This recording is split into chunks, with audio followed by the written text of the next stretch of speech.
everybody. We are Dred Buffalo. Thank you so much to Motif and to the Parlour for having us this evening. And this first song that we have is a new one of ours. Take it away, boys.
Thank you to our wonderful crew living over there behind the camera, which you cannot see.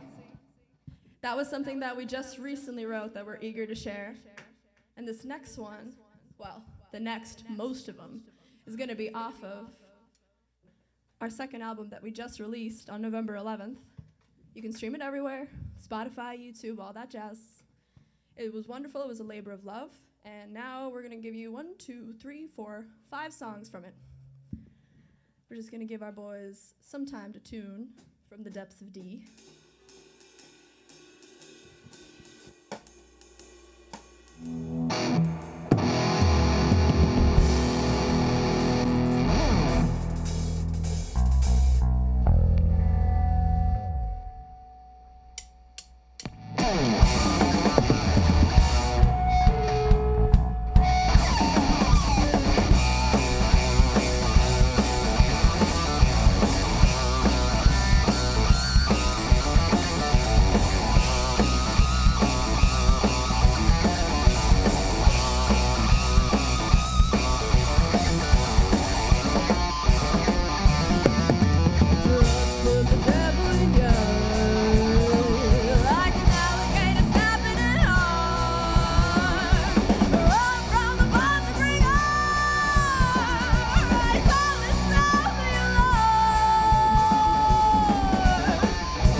Thank you to everybody who's listening. Thank you again to Motif and the Parlour. Those last two were Hermit's Headroom and Shaman's Discipline. And this next one is called The Morrigan. Oh, but first. Hydrated,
Thank you. This next one is called Miss Solo.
Thank you.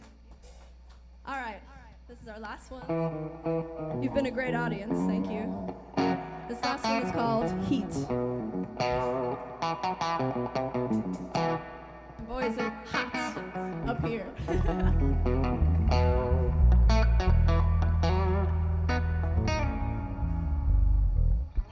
Oh, and don't forget, new album. It's out everywhere. It's called The Dark Age.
Thank you. We have been Dred Buffalo.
Hello, everyone, and welcome back to Between the Notes with Motif magazine. My name is Jack Downey.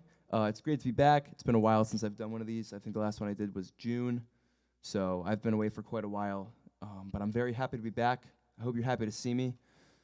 Across from me today are four musicians who I actually know quite well. We are from roughly the same area of Massachusetts. Dred Buffalo. They just put on an absolutely killer set. Really, really great stuff. A lot of it off of their latest album, The Dark Age. And so why don't we start off with you guys introducing yourselves to the audience in case they don't know who you are. I'm Larissa Rose. I sing. I'm Logan, or apparently AKA Crash Underwood. I crash the drums, apparently. Crash Bandicoot. I'm Chase. I play the strings, the six string one. And I'm Nate, and I play the bass. All right, Dred Buffalo, ladies and gentlemen. So I do have a question that I've been meaning to ask you guys for a while. What does the name mean, and why is Dred spelt without an A? Can I tell the story? Okay. So the reason why we have the name Dred Buffalo is because a while ago, our friend Zach Zulek, shout out Zach, what's up, dude? We were playing a show, and it was with a slightly different lineup. Chase and I were still, guitar, vocals, but we had a different bass and drum.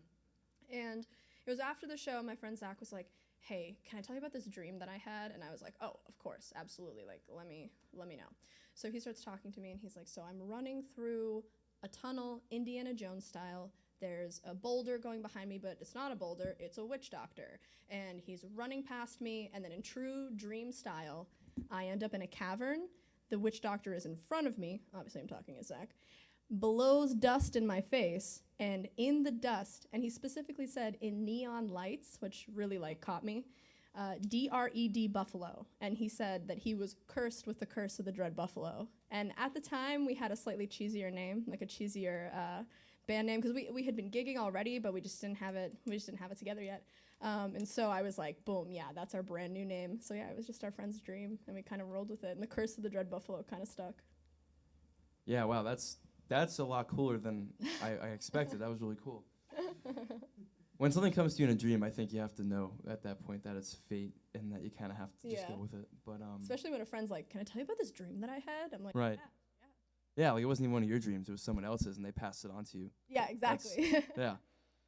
So I guess kind of going off that topic, something that I've noticed about your music, particularly your latest songs, is that a lot of them focus on, I guess you could say medieval themes, like kind of mystical, almost like magic elements. Where does that come from, typically? Well, I guess, because I write most of the lyrics. Sometimes they'll throw in some lyrics too, and Chase is a really good lyricist as well. Honestly, all three of them are, and we'll kind of work on them together. I predominantly write most of the lyrics though, and personally for me, I have a lot of just attachment to the other side. I really appreciate kind of different energies, and I've been working with it since I was really, really young, and it kind of came to me when when stuff is hard in life, there's usually some silver lining, and I randomly found this book because a friend of a mother's of a that type of connection gave me this book called The Power of the Moon by Laurie Cabot, and it's a Wiccan text, and at the time I was literally 11, and I was just oh, this is so cool. It's witches and wizards and sparkles, and I can turn people into frogs now. And but it ended up being a lot more than that. And when you're young, you kind of take it at face value, and then you kind of continue to work with it. And a lot of the lyrics, I do have a lot of lyrics that are in Shaman's Discipline, for example, it's I am citrine shine, breathing hematite vibes. I'm using those crystals specifically in the music as if it was kind of like a spell. You're using those specific crystals for the energy that they hold when you're doing any form of magical working or meditation, and you're sitting with the crystals. But I look at songs pretty similarly. Not all of the songs have such deep meanings. Some of them are just woo, we're having a good time, and I love this type of song and whatever. But some of the songs are a little bit more oh, well, this is how I feel about it. This is my progression through it. Shaman's Discipline is more of a progression through, at least for me when I wrote the lyrics and stuff, and we kind of all worked on it. But for me, it's just a progression through you don't know what's going on. The first verse, you're like freaked out. Life is hard. Things suck. Yeah, you're all over the place. The second verse is like, okay, I'm figuring things out. I'm making my life happen. I'm putting things where I want them to go. I'm manifesting the things I want to be doing. I'm intentionally putting my energy where I want to put it. And then the last one, which is I am citrine shine, breathing hematite vibe. All of that is just kind of like encompassing like, okay, well, I'm here. Like I've manifested. I am living the thing and living the dream that I want to be living. So it's kind of like a roundabout answer, but. Also, the mystical themes come from just being nerdy, you know? I mean, when we wrote it at the time, it was our old bass player, Paul, and we like Lord of the Rings and stuff, you know what I mean? So that's kind of how a lot of the theme for the album kind of came along, was just like us being, like her being magical, liking like all the witchy things and stuff like that, and then us just liking Lord of the Rings and like just different, like, you know, different stuff from like back in the day and like, you know, all that. Yeah. And just try to incorporate that into like the music side of it and then the lyric side of it, you know. So yeah. No, it's all very interesting. So, you say you're a fan of Lord of the Rings. Have you seen Rings of Power yet? Yeah, I haven't either, so. Yeah, I want to though. Yeah, me too. I'll get around to it at some point. We'll get around to it at some point. So I know at least for Chase, but I probably for the rest of you guys too. I know that there's a lot of different musical projects going on outside of Dred Buffalo as well. You know, Chrome Locomotive, things like that. And so, how does Dred Buffalo factor into each of your lives? Like, would you say it's kind of like the center of your musical universe? What is it like? Sorry, can you repeat the question? Yeah, it's like how big is Dred Buffalo to you guys? Probably bigger than any of the other projects I'm in. No offense to any of the other projects I'm in, obviously, because when I do like Chrome Locomotive, all that other stuff, I like put effort into it as much as I'd like do for this, but I feel like most of my brain space, my style, like kind of everything that makes me me. I mean, talking for me, but kind of makes the whole band, you know what I mean? I feel like I put more of my all into this than other stuff because it just kind of represents me as a person, like more than anything that I work on. So Yeah, and I'll just mention Logan and I are also the rhythm section of a band called Stone Buzzard. So we practice about once a week with Stone Buzzard and twice a week with Dred Buffalo, playing out with both bands. So I'd say our time gets split pretty evenly, but you know, we've been playing a lot more lately with Dred Buffalo. You know, we just started writing songs together with Dred Buffalo pretty recently, which is awesome. And we're both active writing with Stone Buzzard, so it's about even. But I mean, lately we've been playing more shows with Dred Buffalo, but let Logan chime in as well. Yeah, we like to split up the time pretty evenly between both of them. And for me, it's a lot easier to kind of compartmentalize between the different bands because the other band, I'm one of the lead singers. And I used to sing and play drums in that one, but I just recently, it's like, you know what? I want all the drumming energy to be in Dred Buffalo. And the other band, I want to just sing, focus on, and I also play some guitar in it. So it's a lot easier to just do that and break it away from Dred Buffalo. But we try to put in as much energy as we can to both projects. And right now, yeah, we're gigging out a lot with Dred Buffalo, so a lot of energy is going that way. I'll just chime in a little. Previously, Chase and I were also in a project called Holy Flies, which is still running. Great project. Shout out Foz. And he helps you record, and he's great. And they just released like our songs that we did with Holy Flies, and I played synthesizer on it, and Chase plays drums on it, and then Foz does vocals and guitar. And at the time, it was very much the same with like the Stone Buzzard thing. It was like we were very much splitting it up 50-50 and working with that. And it was also, I want to chime in because I felt the same. It's easy to compartmentalize, you know, I'm only like doing keyboard and like synth stuff here, and then I'm like a vocalist here. So it was kind of easy to like kind of do everything I wanted. And then we just decided to kind of more focus on Dred Buffalo, at least for Chase and I. So you mentioned Foz, who is a local legend, obviously. Legend. Runs Deadbeat Entertainment. Check that out, by the way, Deadbeat Entertainment. Really cool group of people. So something that I've come to notice, I guess, in the past year is that in southern Massachusetts, there's kind of a new scene that's been growing out of these deadbeat bands, like Holy Fries, Dred Buffalo, Pink Lids, stuff like that. So would you say there is something growing there, or would you say it's just a bunch of bands kind of doing their own thing? Both. Nice. Like, I think, like before Deadbeat, it was just like TPE. I don't. Yeah, I think you're familiar with that. Yeah. Yeah, just like way back. But even then, it was like us and like a bunch of like pop punk bands like around like the South Shore area, or like closer to us. You know what I mean? Like not like even in like Hingham or like Weymouth or anything. But I don't know. As far as like the bands that have come up in the South Shore scene, I think I forgot the question too. I can say a little bit too. I mean, I feel like, well, first of all, the South Shore scene has been really, really good to us, and I also just love the South Shore scene. Like, it's just a lot of fun. Like, there's a lot of great venues. There's New World Tavern, there's the C Note. Like, we've played a bunch of them, and then there's even like Wicked Healthy, which is like a health food store that we get to like take over every once in a while, you know. And I think all of those places are really fabulous, and I think it's really cool that we have the community that we do, because it's easy to do stuff like Wicked Healthy, because it's like, okay, well, we need 3 other bands to fill the gig because we want to do kind of like a more varied bill and we want to have some fun, so let's get a bunch of people, and we already know like, oh, well, my friend's in this one, like Pink Lids or something like that, like Holy Flies, and it's like, it's nice because we can kind of all work together with each other as much as we can.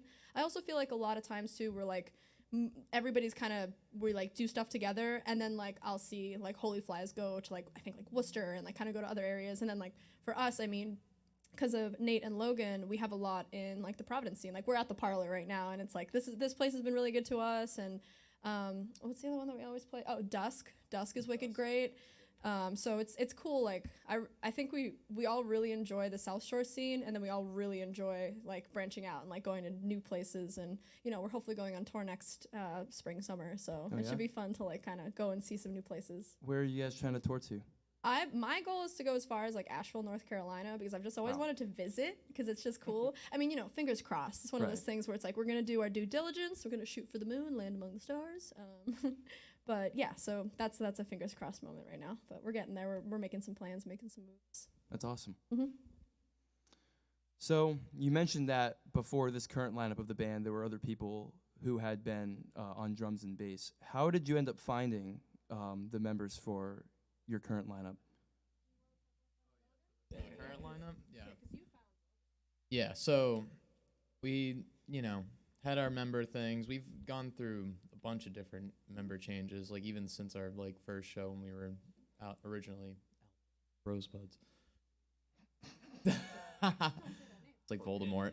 But the way we met these guys is there's this thing on Facebook, and it's like Boston Musicians Network or something like that. And I mean, we were just looking for a drummer, so because we just didn't, it was just us. Like, that's what it was left to, and like recording the new album and stuff. So I put on that little like group forum. I was like, hey, is there any drummers out there that like, you know, would want to do this? Obviously, like just the simple like throw out, like hopefully someone will catch it.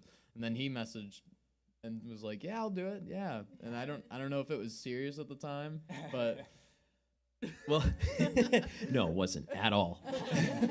No, to give a little context to that, actually, so we played a show, I think it was with the Rosebuds. I think it was with Vanilla Function. So Nate and I were playing. Yeah, like 2020. It was 2019. It's 2019. Yeah, it was early March 2019, and then so we met you guys. So I know we were like friends on Facebook and stuff like that. And then I went on to play in Black Dagger, and then in Black Dagger at some point in later 2019, maybe in the summer, we were looking for a rhythm guitarist. And I know Mike, our bassist, had reached out to you. So like there was that connection, and then like Chase was saying, they were looking for a new drummer, and I remember because COVID had just hit, you know, and this is last year, so 2021.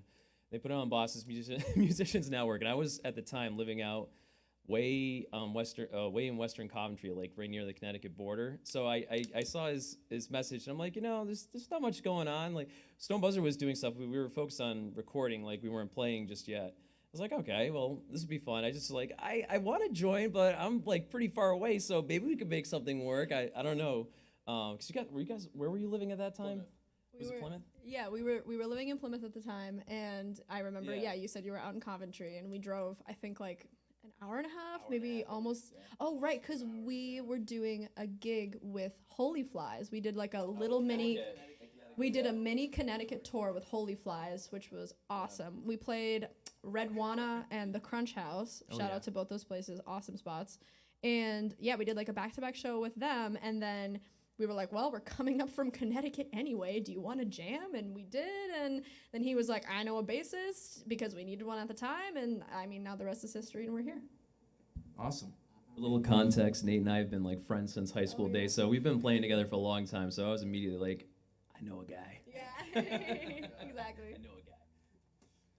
Yeah, that's a good story, you know, because it shows that, you know, even with the pandemic, things were still able to happen, you know, musically. It was tough. But you guys all seem like a pretty solid group, so yeah, no problem.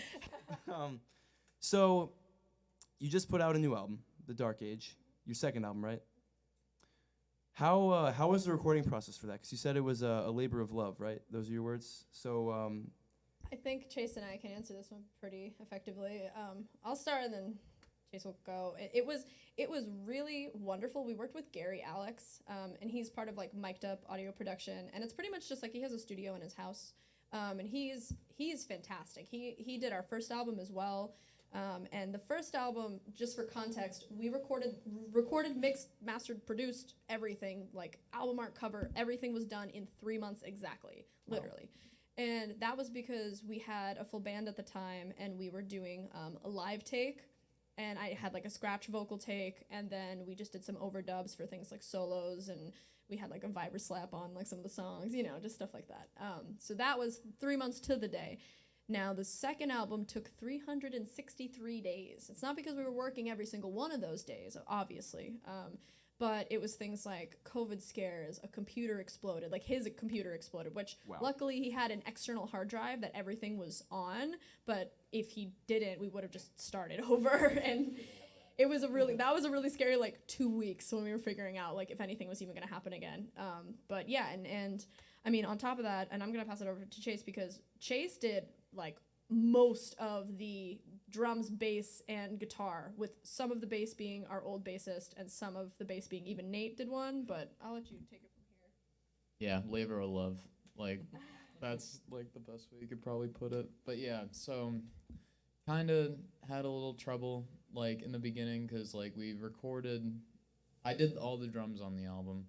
So it was me and the old bass player went in, like recorded everything, and then like to the best that, you know, we both could and whatnot, or him, I guess. But yeah, live take. Then, you know, after that, I just kind of, you know, the bass player fell off a little bit. You know, he's out somewhere in the sea. And then I just did my guitars after that, did solos, and like kind of worked that for like a couple months to get that perfect. And I even had to redo some bass tracks and just do bass tracks in general because there was just some songs that like were made like very closely to when we were like already like halfway through the album, something like that. Yeah, they weren't right. Like the bass tracks weren't right. But yeah, it took a while. The bass tracks, like some of them I had to fix, some of them I had to just redo myself, and then the guitars and the guitar solos took probably way too long, and then because Chase is the king of just one more, like just like one more, like just one more. And honestly, it's good because like the solos are epic. Like I mean, I think that the music is really great, and I think that it's because we took the time that we did. But it's mostly just because like if we had just done like a live take like we did the first album, it would have probably gone a lot faster. But because of the resources we had at the time, and we really wanted to get the music out because we really, honestly, Chase and I just really wanted to move on from that album. Like we have more stuff that we're doing, and Nate mentioned that we're all writing music together now because we spent like the first, because I think we've been playing together since the end of 2019. Well, with you, but you showed up in 2020, so it's been like, oh, what year is it? End of 2021 into 2022. So it's been like a year-ish with this kind of group, maybe like, 12 and a half or like 11 and a half months or whatever. We've been playing live since February, and now that we have all of the old stuff recorded and all the old stuff kind of like rehearsed and we can play it out, now we finally get to do like new things. So the first song that we played during the live stream is actually just a new song that we all wrote together. Logan had those riffs kind of already in his back pocket, and then we just workshopped it all together. I slapped some lyrics on there, and we have 2 more songs that are already like demoed. So we're already working on the third album. We love the second album, we love the first album, we're grateful for all of it, and now we want to do more shit. We just want to like go to the next thing, pretty much. No, it's understandable. Yeah. Yeah, it's interesting, I guess, how each album process differs from one to the next. Because you mentioned that the first album was largely live takes, like just then and there. Were there any overdubs or just? Yeah, there was overdubs. So it was like a live take for the instrumentation with a scratch vocal on top of it. So I was singing while they were recording, but we didn't use that track. It was just to keep everything in time. Right. And just to kind of like get the vibe, because like I think like I big respect to anybody who uses like a click track and stuff. And there's a lot of really awesome bands that use click tracks live too. That's just not totally our style. We prefer to kind of have like a more organic feel. And we like when stuff happens in the studio and it's like, oh, you kind of slowed down there, but it like worked, and sometimes it doesn't work. And sometimes you're like, oh shit, you slowed down there. That didn't work. But luckily, when we did the first album, that's definitely like the way I personally prefer to record. I think I speak for Chase when I say that. Yeah. And I know that when we do the third album with this, quad that we got going on here, we're going to do like a live track again. But pretty much similarly, it's going to be live track with all of us. My vocals will be a scratch vocal, but everybody else will be kind of like, that's your part. That's what's going on the album. And then we'll do overdubs. And every once in a while, there's a punch in, like, oh, there's this one bass note we need to fix this hammer on. And then we need to fix this one section with this. And then we'll usually overdub the solos because Chase will do kind of like a rhythm section or like a rhythm-y part during his solo, and then later in the studio and like in post we put the solos in, and then I put my vocal tracks in and when we did it with Gary, and I don't know, I have no idea who we're gonna do our third album with, just because we want to like branch out and meet new people, but Gary has this amazing microphone and it has a tube in it. And it just gives you this like the warmest sound, and so that was just that was like a treat to use because it's like it gives you just like this wonderful tone. So, but yeah, that's kind of the long and short of like how the albums are recorded, pretty much. Nice. Also, I meant to ask, how did the computer explode in the guy's studio? It was just like there's so much on his computer. Like he has so many plugins and different like just. I don't know, DAWs, he uses the same DAW, but it's just like he has a lot of different plugins. He's got a lot of different stuff that he can use in different like applications, and they're all incredibly useful. And then like he really works some magic sometimes, but it was pretty much just the computer decided it was time. We would go into a session and like he would load up all the plugins for the session, and his computer would just like shut down because there was so many plugins. And then he called us one day and was just like, or no, he texted us because we have a group chat or whatever, and he was just like, yeah, so my computer exploded and I don't know if we're gonna be able to get all of what we have, which is pretty much all the rhythm tracks, like everything. And I was like, oh, we might have to do this like all over again. And that was like months of work, and because like of like COVID and like all that stuff. And we were just like, and then he was like, no, I got it. And I was like, it's been crazy, honestly, recording the album, but it's out, so.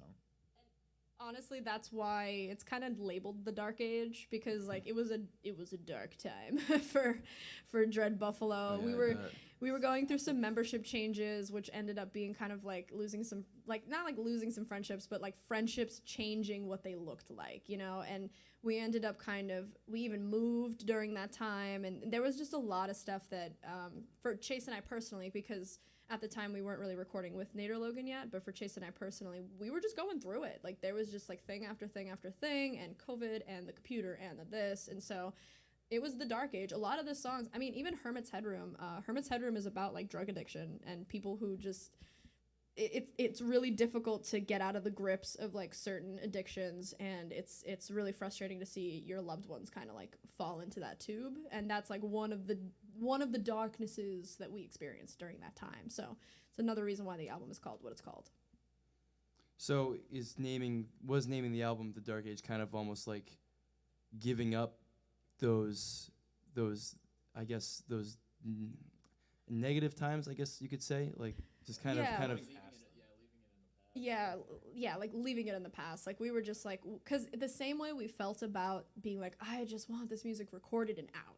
I just want to be over it. Like I am so done with every single moment that I've talked about, every single moment that I've felt about. Like I'm sick of these last few years or whatever. And of course there were good times. There was a lot of beautiful experiences that we had amongst all the rabble. It's just that there were like very poignant, shitty things that we were just like, I'm done. I don't want to do that anymore. I want to get this music out. I want to work with new, better people. And I want to like just, I don't know, just do wonderful things. I mean, now the music that we've been writing has been awesome. And we're fortunate enough that Logan has like a rehearsal space that like him and his dad literally fucking built.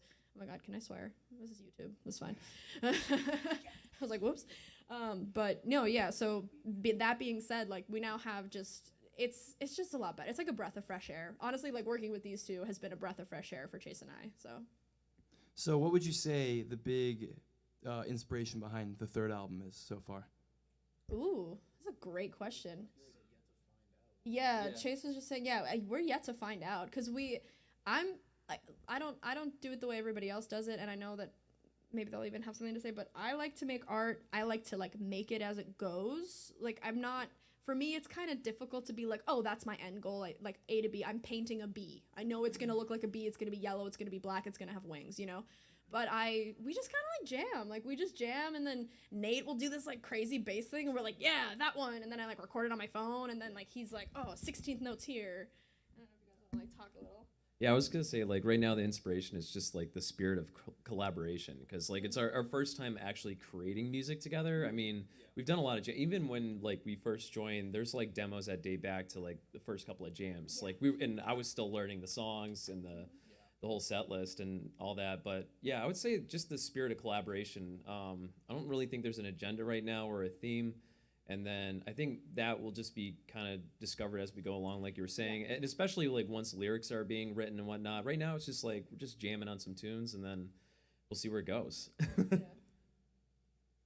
Yeah, and I'll say these guys have definitely been an inspiration for me, just like coming in and they sort of had defined sounds, but just knowing that I could bring like a little bit of my flavor while also trying to like conform a little bit to what they were doing and like having that like back and forth mix has been great because like a lot of the bands I've been in up to this point are kind of just me and a friend start writing songs and we kind of don't know where we're going, but like for some reason already having that template there that we can like work off of, riff off of, and hopefully, you know, do some new things with has been super cool and, you know, kind of pushing us further, I think. Rock and roll. That's the inspo. And I gotta say one last thing on the inspiration thing. It's like honestly, each one of us has like brought a new song in this new one too. Like each one of us has written the main riff, and then everyone else is like, oh, what if we do it this, like take it this direction, which has been awesome because sometimes, you know, we've all probably been in bands where like it's either one person writing all the songs, or if there's too many chefs in the kitchen, then it's just chaos and you don't have organization. But so far, it's like the method that we have right now is like working pretty great. Yeah. Excited to make the next one. Just get back to us tomorrow on this. Yeah. We'll see if it's any different. Let you know. Yeah, exactly. I think they said it really well. It's just we're collaborating, and I mean, I personally think that like when you work with people and you kind of get the best of the best from people when everybody's filtering through each other, you know, because if it's just me and my ideas, for example, it kind of becomes like a reflection chamber, and it's like feedback. It's literally just like woo, and it's like going back and forth, and you kind of don't get to look outside of that space. You're kind of just looking at what you like and what you are, and then I feel like you can also get kind of hypercritical, but then you can also like something that, I don't know, maybe just doesn't sound super great because you just don't have that like extra opinion. And it's obviously like it's cool to like put out like any kind of music and just like do whatever, but it's nice to have, I think, the four of us because we all have like different but similar influences, so it's like we kind of get the opportunity to like riff off of each other, and we like a lot of the same stuff, but we like a lot of different stuff, and so I feel like the cream rises to the top, you know. We kind of we pick our favorites, you know. Yeah, because like, you know, Nate will say something and we'll be like, that's perfect for that, and then maybe like I'll say something and then it's like, oh well, maybe not this, and maybe we do this, and yeah. It's great. It's great that you guys are able to collaborate so freely, because I know there are many bands out there whereas like one person calls all the shots, and it's kind of just everyone kind of just follows the leader. Yeah, and I don't know. Like, don't get me wrong. I feel like a lot of bands can succeed that way, and I'm sure a lot of bands have.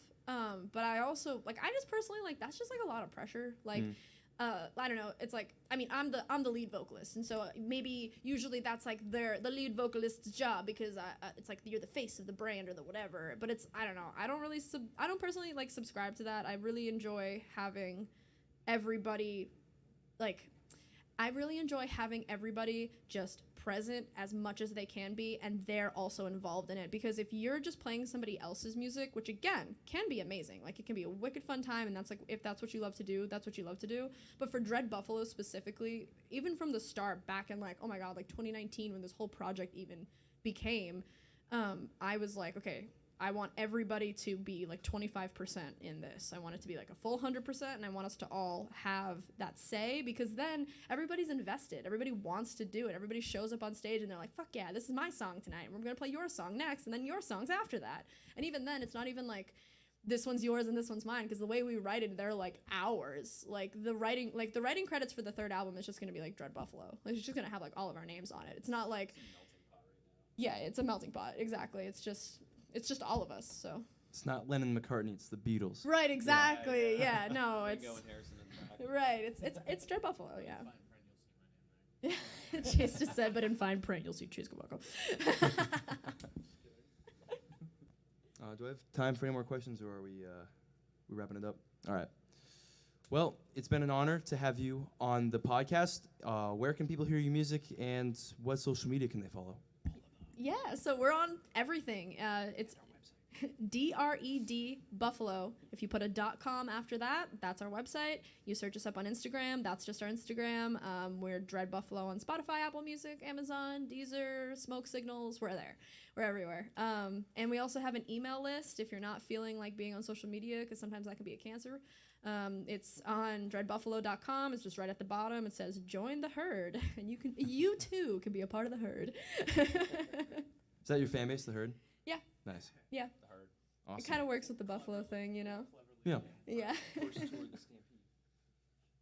All right. Well, ladies and gentlemen, you have listened to Dred Buffalo tonight, all the way from, Massachusetts and Rhode Island, I believe. So thank you for being here tonight. Thank you for having us. Yeah, thank you to Motif. Thank you to the Parlour. Thank you, Jack. I love you guys. Yes, thank you as always to the Parlour for hosting. Great venue down here in Providence, Rhode Island, one of the best. Always a pleasure to do the podcast here.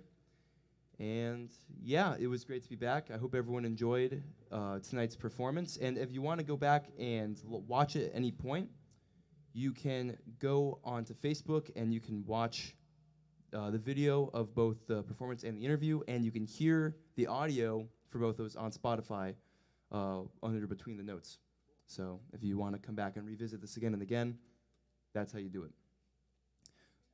Well, until the next appearance, keep checking out Motif, keep checking out the Parlour, keep checking out Dred Buffalo and all their different projects, and have a great night.